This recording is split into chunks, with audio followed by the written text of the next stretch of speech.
नई नवेली बहू मेघा को आए हुए महीना भर हो चुका था, पर पता नहीं क्यों उसके चेहरे पर वो नई नवेली दुल्हन वाली दमक नजर नहीं आ रही थी। ऐसा लगता है किसी बात से नाराज है। हर पल यही प्रतीत होता रहता है। सास सुमन जी ने कई बार पूछने की कोशिश भी की, पर हर बार मेघा टाल जाती। सुमन जी भी ये सोच सोच कर रह जाती कि क्या पता अभी अभी शादी हुई है, नए घर में मन लगने में समय लगता है, इसलिए शायद बहुत ज्यादा बोलती नहीं और चुप चुप से रहती है। एक दिन अचानक बिना बताए ही मेघा को लेने उसका भाई आ गया। अभी अभी नई नई शादी हुई थी, इस कारण से सुमन जी ने भी मना नहीं किया। बहू के जाने के बाद सुमन जी ने अपने बेटे गर्वित से कहा, बेटा क्या बात है, बहू चुप चुप सी रहती है और चेहरे से भी लगता है जैसे कोई नाराजगी हो हमसे। कोई बात है क्या? पता नहीं माँ, पर मुझे तो ऐसा कुछ नहीं लगता, गर्वित ने जवाब दिया। सुमन जी कुछ सोचते हुए बोली, बेटा शायद मेरी ही गलतफहमी हो, पर फिर भी एक बार मन टटोल कर देखना, क्या पता बहू जो मुझसे ना बोल पा रही हो तुझसे बोल दे। ठीक है माँ, जब वो आ जाएगी तब बात करके देख लूंगा। ये कहकर गर्वित अपने ऑफिस चला गया। शाम को जब गर्वित घर आया तो देखा सुमन जी उदास बैठी हैं। उन्हें यूं उदास बैठे देखकर गर्वित ने पूछा, क्या हुआ माँ, आप ऐसे उदास क्यों बैठी हो? गर्वित के सवाल पर सुमन जी ने उसकी तरफ नजरें उठाकर देखा और कहा, बेटा कल संडे है, तू एक काम कर, तेरा सामान मेरे कमरे में शिफ्ट कर ले और मैं तेरे कमरे में शिफ्ट हो जाती हूँ। अरे माँ, अचानक से कमरा शिफ्ट करने की बात कहाँ से आ गई? और क्या परेशानी है जो कमरा शिफ्ट करने की बोल रही हो? गर्वित सुमन जी के पास बैठता हुआ बोला, बेटा मैं अकेले ही तो हूँ, तेरे पापा है नहीं, भला इतने बड़े कमरे का मैं क्या करूंगी? इसलिए बड़ा कमरा तू ले ले और मेरा सामान तेरे कमरे में शिफ्ट कर दे। अरे माँ रहने दो ना, क्या जरूरत है, आराम से रह तो रहे हैं। वैसे भी मेघा है नहीं, वो क्या सोचेगी और लोग मेघा के विषय में क्या क्या बातें बनाएंगे। आते ही सास को उसके कमरे से निकाल दिया। गर्वित हंसते हुए बोला। उसकी बात सुनकर सुमन जी चुप हो गईं, पर दूसरे दिन गर्वित के पीछे पड़कर उन्होंने कमरा शिफ्ट करवा ही दिया। जब सब सामान कमरे में शिफ्ट हो गया तो सुमन जी बोली, बेटा एक काम कर, तेरे ससुराल से जो सोफे आए हैं वो भी यहीं कमरे में रख ले। उसकी बात सुनकर गर्वित बोला, माँ तुम्हारे दिमाग में क्या चल रहा है, पड़े रहने दो ना बाहर ही, मेहमान आएंगे तो बाहर बैठने में काम आएंगे। अरे पर हमारे पास तो अपने सोफे हैं ना, वो रख लेंगे हॉल में। अरे माँ कैसी बातें कर रही हो, नए सोफे ही हॉल में ज्यादा अच्छे लगेंगे। नहीं नहीं बेटा, बहू के नए सोफे उसके कमरे में ही अच्छे लगेंगे। माँ की बात सुनकर गर्वित एक पल के लिए चुप हुआ, फिर बोला, किसी ने कुछ कहा है क्या माँ आपको? अचानक से गर्वित के इस सवाल को सुनकर सुमन जी सकपका गई, फिर बोली, गर्वित बेटा किसी ने कुछ नहीं कहा, बस तुम सोफे कमरे में रख लो। आखिरकार सोफे मेघा और गर्वित के कमरे में शिफ्ट कर दिए गए। दूसरे दिन गर्वित जब घर आया तो मेघा आ चुकी थी। गर्वित को बड़ी हैरानी हुई, क्योंकि मेघा का कुछ दिन तक आने का बिल्कुल भी मूड नहीं था। अक्सर गर्वित नोटिस करता कि मेघा और सुमन जी के बीच में एक अजीब सा तनाव था।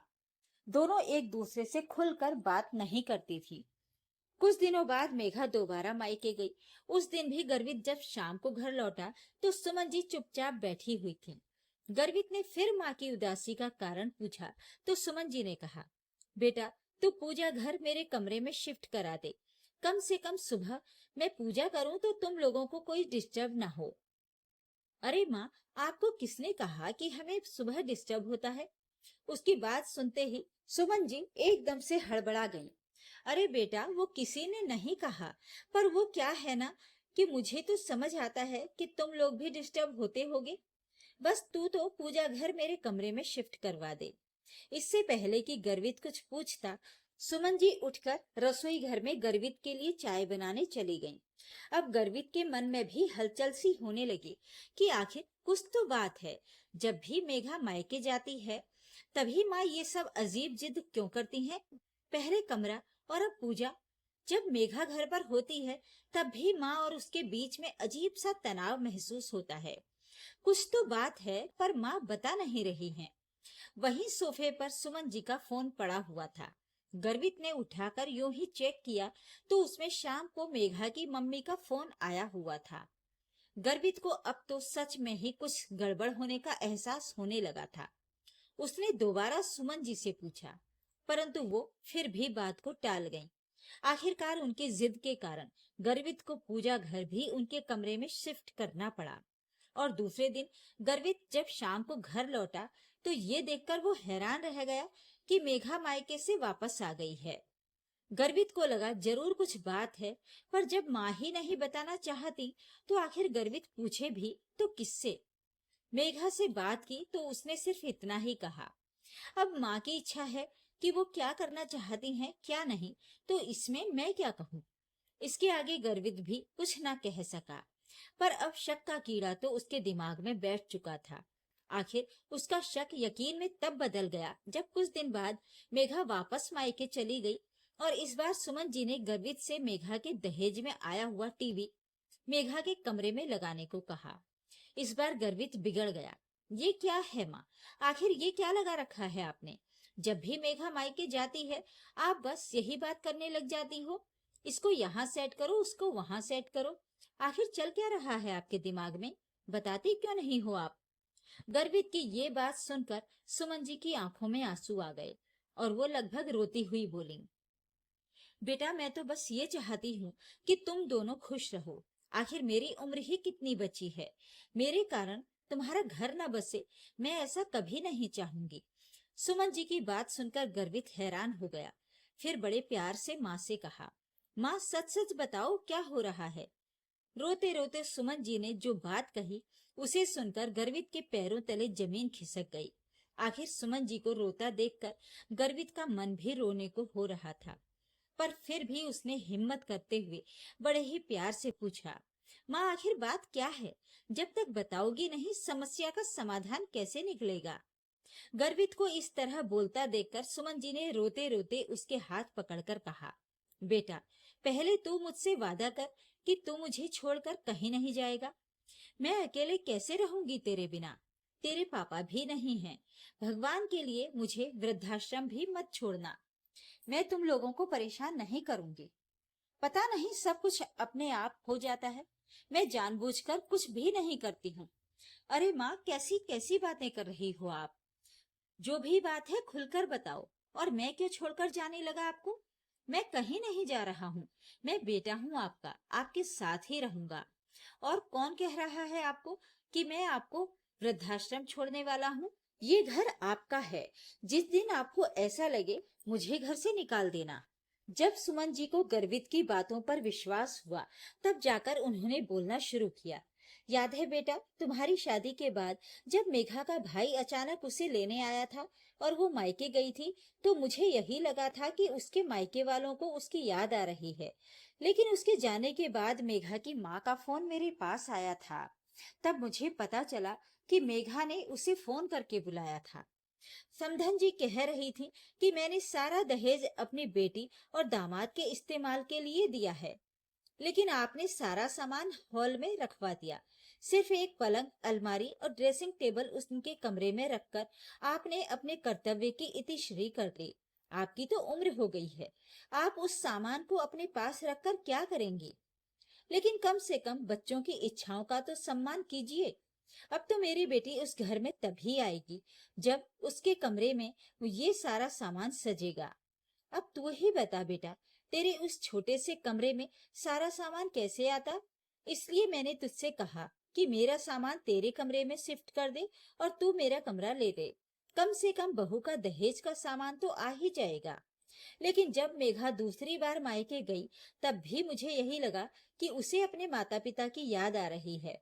लेकिन ये भी मेरी गलत फहमी ही साबित हुई। मेघा वहां पहुंची कि थोड़ी देर के बाद ही उसकी माँ का फोन आ गया।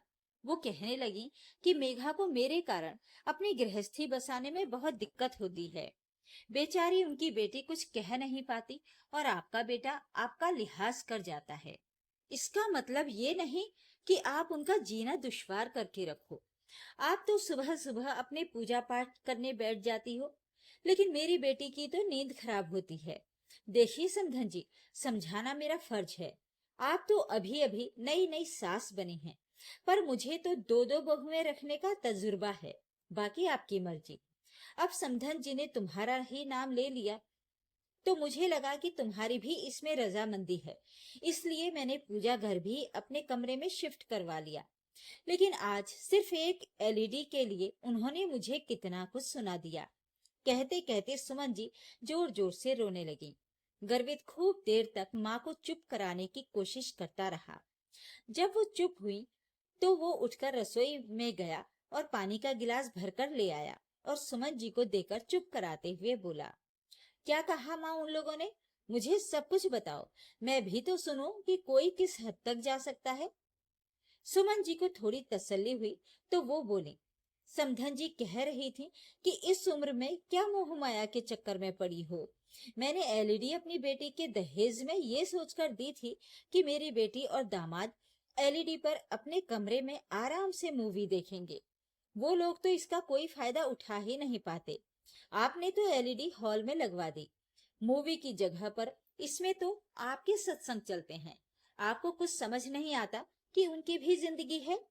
अगर पानी सिर से ऊपर निकल गया तो कहीं ऐसा ना हो कि बेटा बहू आपको छोड़कर अपना बंदोबस्त कहीं और कर लें या फिर आपको वृद्धाश्रम छोड़ आएं। गलती सारी आपकी होगी और बदनाम मेरी बेटी हो जाएगी। अब तू ही बता बेटा, मैंने उस समय भी तुझसे कितना कहा था कि एलईडी अपने कमरे में लगा ले, लेकिन तू ही नहीं माना। इसमें मेरी क्या गलती? अब तो जब भी समधन जी का फोन आता है या मेघा मायके जाती है तो मुझे घबराहट सी होने लगती है कि अब क्या नया बखेड़ा होने वाला है। तेरे पापा के जाने के बाद मैंने बहुत संघर्ष करके तुझे पाला है। सारे रिश्तेदार साथ छोड़ चुके थे। सोचा था पूरी जिंदगी संघर्ष करते हुए बीत गई, कम से कम तेरी शादी के बाद सुकून से कुछ पल जी लूंगी। पर सच कहूं तो अब मुझे बहुत डर लगने लगा है। कहते कहते सुमन जी के हाथ कांपने लगे और जुबान लड़खड़ाने लगी। ये सब बातें सुनकर गर्वित को अपनी माँ पर तरस तो आया ही, वहीं अपनी पत्नी मेघा और उसकी माँ पर बहुत गुस्सा भी आ रहा था। क्या हालत कर दी उन लोगों ने मेरी माँ की। जैसे तैसे अपने गुस्से को कंट्रोल करते हुए गर्वित सुमन जी को हिम्मत बंधाते हुए बोला, माँ, आपको मुझ पर बिल्कुल भी भरोसा नहीं था क्या?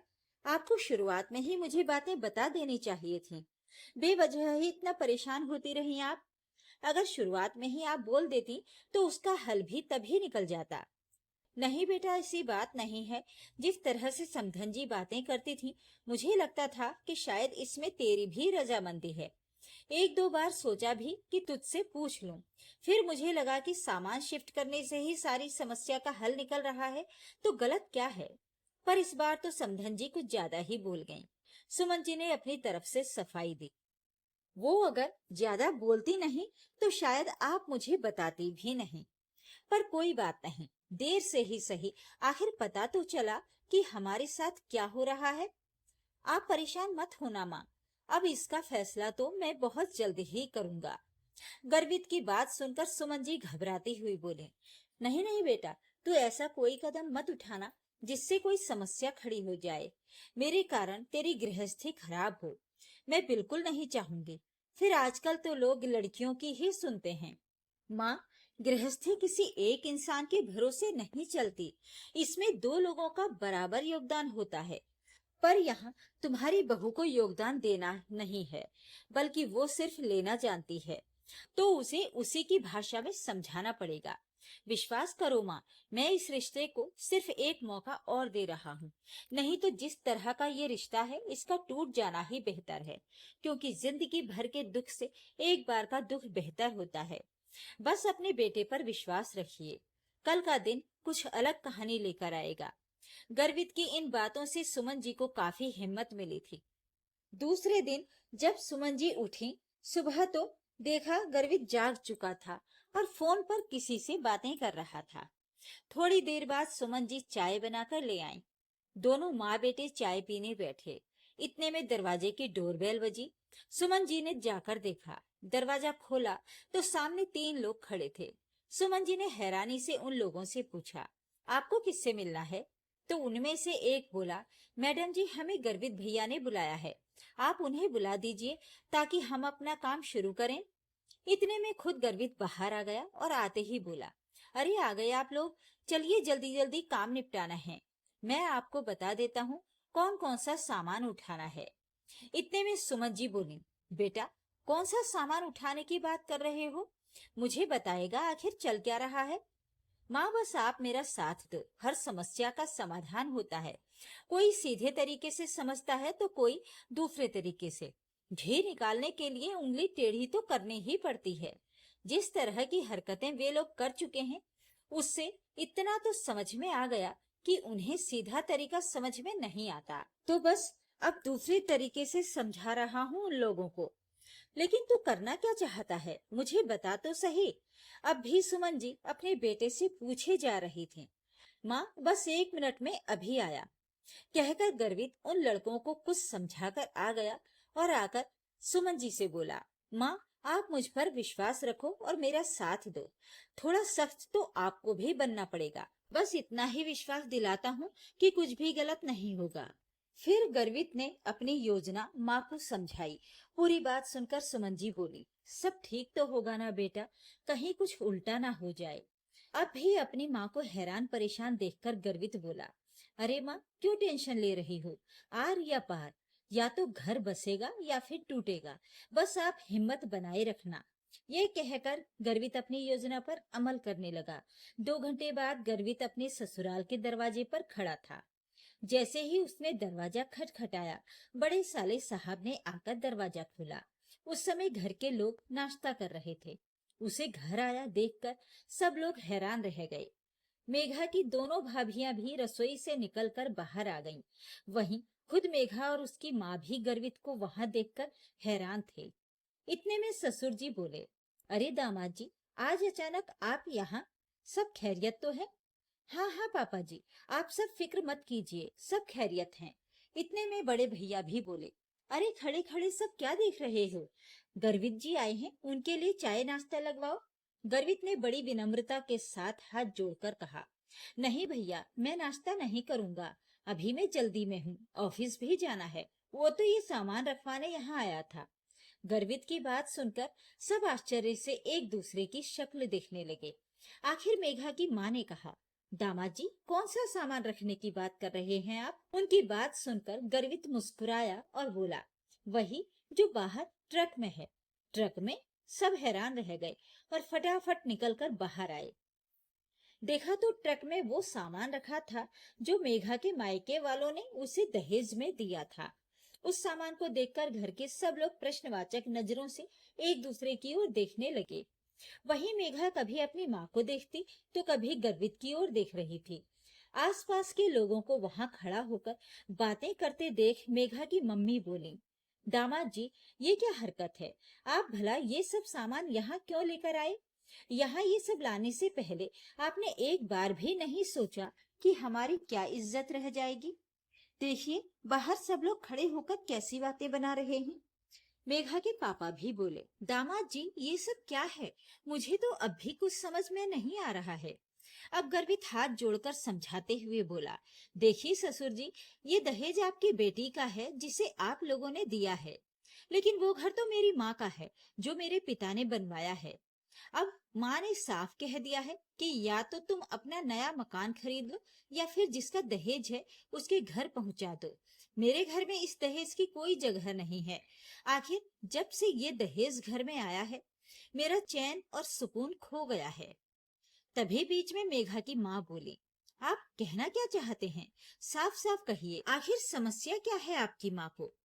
गर्वित मुस्कुरा कर बोला, बस यही सासू माँ कि अगर दहेज में आप मकान भी दे देती अपनी बेटी को तो आपकी बेटी को थोड़ी सहूलियत भी हो जाती। उसे यूं परेशान नहीं होना पड़ता और उसे यूं बार बार मायके आकर नहीं बैठना पड़ता और ना ही उसे ये शिकायत करनी पड़ती कि उसकी सासू माँ कौन सा सामान कहाँ रखवा रही हैं। इसलिए अब ये सामान आप अपने अनुसार अपने घर में जमा लो ताकि आपके बेटी को शिकायत ना हो और आपको फिक्र ना हो कि इसे रखना कहाँ है। गर्वित की बात सुनकर ससुर जी बड़े भैया सासू माँ को घूर रहे थे। वहीं दोनों बहुओं की नजरें सासू माँ पर ही टिकी हुई थी। सासू माँ ने तो चुप रहना ही ठीक समझा। आखिर उनकी पोल जो खुल रही थी, वो भी बेटी बहुओं के सामने। इस तरह कभी बेटे बहुओं के सामने उनकी किरकिरी नहीं हुई।